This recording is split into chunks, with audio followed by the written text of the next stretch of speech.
Phil, so you've come out with 3 books. This 4th book called The Age of the Platform, how, I may not do it in the right order unless I look at it, but Apple, Google, Amazon, and Facebook have redefined how we do business. Close enough. How have they redefined how we do business? They've really put forth an entirely new model, and that's the sort of book in one sentence. These companies have done absolutely amazing things in relatively short periods of time, Apple being the one exception. But before we go there, I want to have some fun first. Show of hands, who uses Amazon? Okay. Apple, Facebook, Google. Okay.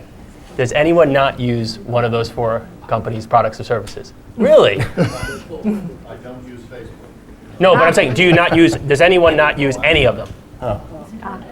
Okay, so these companies have become ubiquitous. And how have they done it? And that's what the book is about. Because you don't have to be a company with billions in revenue to build a platform. I'm a perfect example of it. I can tell a personal story for a moment, and this is actually in the book. 2008, I'm a technology consultant by way of background. I had my best year ever in a horrible economy. I was billable 51 weeks out of the year. I went from project to project. I juggled a bunch of ones concurrently. And I realized that it was very dangerous because all of my revenue came from one particular stream. So over the last 3 years, I diversified. I've written 4 books. I started a publishing company. I've done different types of consulting.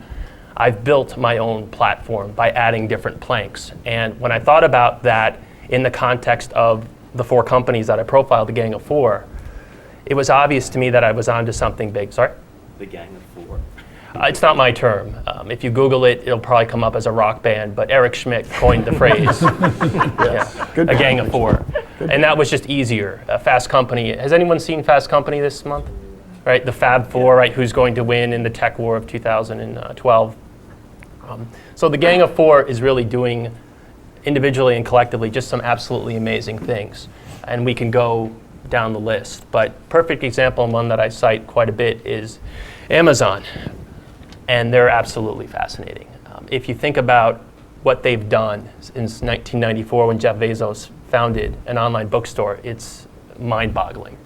He's a smart guy, but I'm pretty sure that he wasn't saying in 1994, and by 2011, my company's going to make $750 million selling excess cloud computing services, right, primarily to small businesses.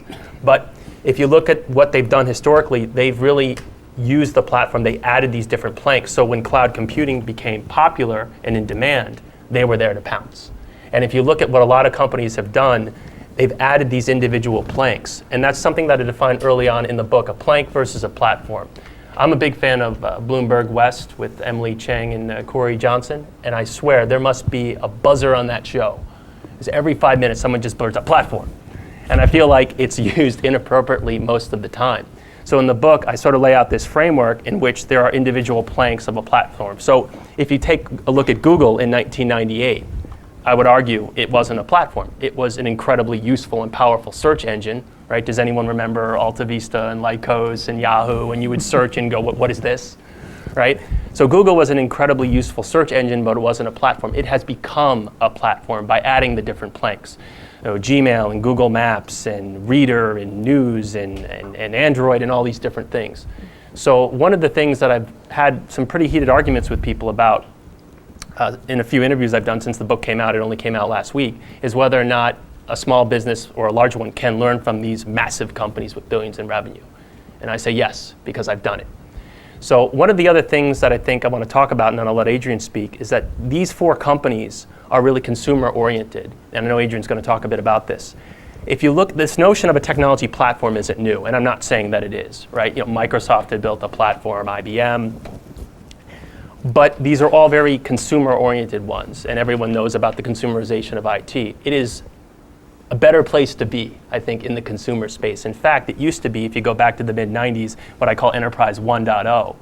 The best technology was in the workforce. And now, not across the board, but invariably I will go into some of my consulting clients and my iPhone trumps what these people are using to do their actual work, and it's scary.